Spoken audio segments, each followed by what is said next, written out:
Hey everybody, welcome back to Wicked Sports. This is at the buzzer, and we're joined, as always, by Ryan Flynn. Ryan, how you doing? I'm doing well, Brian. Doing well. Staying entertained, you know. Oh, I bet you are, as all of us are. So, top story, what this episode is going to be about, of Mhm. course. What else could it have been about? Kyrie Irving traded to the Dallas Mavericks. Here's what Brooklyn got in return for Kyrie. They got Spencer Dinwiddie, Dorian Finney-Smith, a 2027 second round pick, an unprotected 2029 first round pick, and a 2029 second round pick, while Dallas received Kyrie Irving and Markieff Morris. Ryan, first impressions, what do you think of this deal? um, I think Dallas is obviously desperate to, make Luca happy and kind of incentivize him to stay. And I mean, at this point, when you have a player as talented as him playing like he is, you got to make a move. I just didn't realize, they were going to get this desperate this soon. Kyrie is obviously just a constant dice roll. Yeah, so I guess we can expand on that a little bit. Obviously, as Celtics fans, we're not entirely unbiased when it comes to Kyrie Irving. Mhm. I think both of us on the show have said, and certainly like off the show, have expressed that we're both really big Kyrie Irving fans. We're very excited to see him coming to Boston a few years ago. It seems like forever, and also not that long ago. At the same Mhm. time, I'll always remember the day after he got traded, seeing the NBA 2K ad on a bus in Boston, being like, "Fuck Oh yeah!" yeah, yeah. Like he's on the Celtics. This is gonna be sick. He wore out his welcome in Boston. A lot of people did kind of blame the Celtics management, the culture, the city, especially. We don't have to get into all that, but to see him kind of blow up another team, it feels a little good, right? As a Celtics fan. Yeah, for sure. I do think it probably feels good as a Celtics fan. Um, I think at this point, probably him leaving has to not feel good, but they got to be a little. You got to be a little relieved as a Nets fan, I would think, because it's just the constant stress. Yeah, Of like, all we what's he had gonna do was the next? like, is Kyrie gonna sign? Is he gonna leave? He said he's gonna resign. What's gonna happen? The Nets had their fans had a lot more to deal with No, Kyrie, absolutely. from not wanting to take the vaccine, missing most of last season because of that, and then of course the anti-Semitic controversy Hmm. this year. Um, do you think the Nets are, I guess, well positioned at all with what they got back from the Mavericks? Do you foresee them making any other moves to pair anyone with KD? I mean, KD, he already requested a trade over the summer, right? Like, Hmm. do you think it's possible they trade KD and just wash their hands of this experiment altogether? Yeah, I do think it's possible, but KD is obviously very difficult to trade.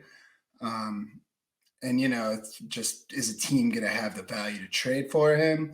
So my prediction, I think the most likely scenario is Brooklyn's really going to be like, KD, trust me, we got you, right? We got a good coach. Kyrie's out, that's fine. We're going to use the assets we just got from this trade, and we're going to get you some real players that'll play every night that you can count on. That's what I would think, and I would think they'll try for something, but it's tough. Like maybe I think Toronto would be a good trade target. They have a few players that they might be willing to trade. Yeah, Utah Jazz. true. You got to feel a little bad for KD. Oh yeah, He absolutely. came here seemingly because Kyrie and him had a deal to come Mhm. to the Nets, right? And then they added Harden, which seemed like a good move at the time. Obviously, that didn't work out, and then they have Ben Simmons. So now it's just KD with Ben Simmons, which is Yeah, unfortunate. But maybe Ben will take more of a scoring opportunity now that Kyrie's gone. I think at this point, even when he was at his like best, he's kind of established that it's going to be very difficult uh, for team to win when he's the second best player on your team. We'd have to run through the roster, but I don't even think he is currently the second best player. Probably not. Maybe like fourth, fifth, like especially the way he's playing this year. Yeah, it'll be interesting to see. I do think you got to feel a little bad for KD, especially because I kind of think the whole point was like, everyone's talking about how toxic Kyrie was potentially coming from Boston. He's like, no, this is my boy. I got him. Watch, we'll show you, right? Like I can make it happen, and because he did that, he literally got burned in that, And it was like right when Kyrie had a chance, right when Kyrie started playing better again, and he realized Brooklyn wasn't going to give him the contract, he was right out of there without any consideration. Yeah. It's tough to say though, if because KD, I believe, is playing it and is gonna play it. Like, Kyrie just has to do what is best for Kyrie. I still have love for him, is what it is. But I feel like deep down, he's got to be a little disappointed. Who wouldn't be, honestly? Yeah. So, one kind of silver lining for Celtics fans, as we said, is, hey, his last game in Nets uniform was at the Garden, losing by like 40 points to the Celtics. So, and the Kyrie hate was, it was flowing. I mean, on full display. Yeah, people are going wild. He's missing shots. It was a lot. Yeah, Boston. When Boston gets a good hate for someone, they really go for it. Oh yeah. So for the Mavericks, do you think this is just like a 6-month rental? I don't know if that lines up, but do you think this is just like a rental, or like do you think there's a legitimate chance that Kyrie's going to sign a max contract here in Dallas like he wanted? So I think the best way to look at it for Dallas is, for now, I'd look at it as a rental. You're basically just trying to go for it this year. I personally, if I was a Mavericks fan, if I'm looking from a Mavericks perspective, I'd be very hesitant to do any sort of deal with Kyrie. It's almost like doing a deal with the devil at this point. Like, I just think it's really tough, and he's going to want the max contract. And, that's the thing is, we'll see.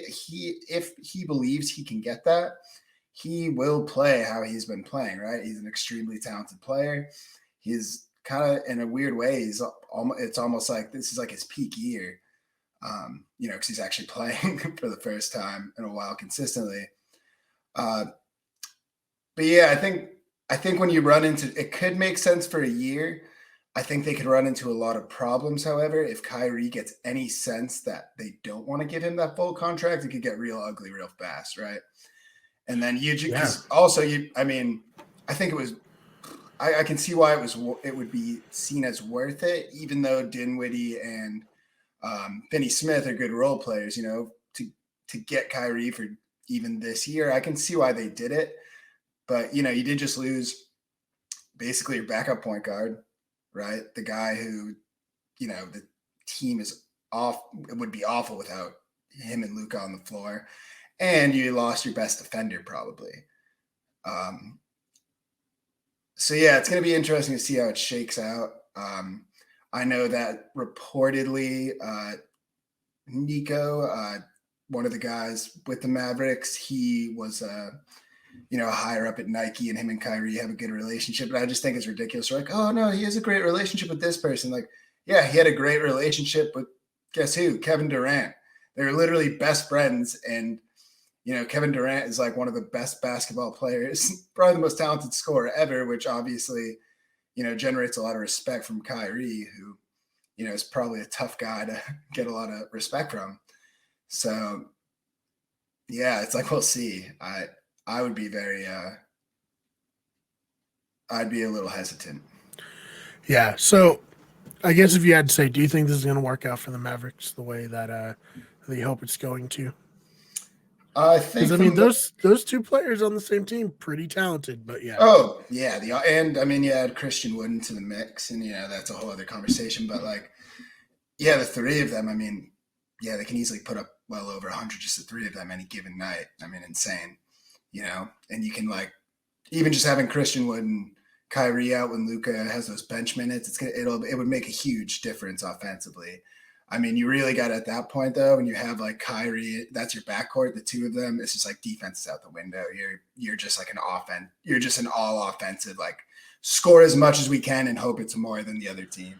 Mm-hmm. If I think there's a couple scenarios. I think the most likely one to me would be that Kyrie does in fact play for the contract, and that this probably takes them probably most likely to second round of the playoffs. They could definitely get to the Western Conference Finals if right, all goes well, they all stay healthy, all of that.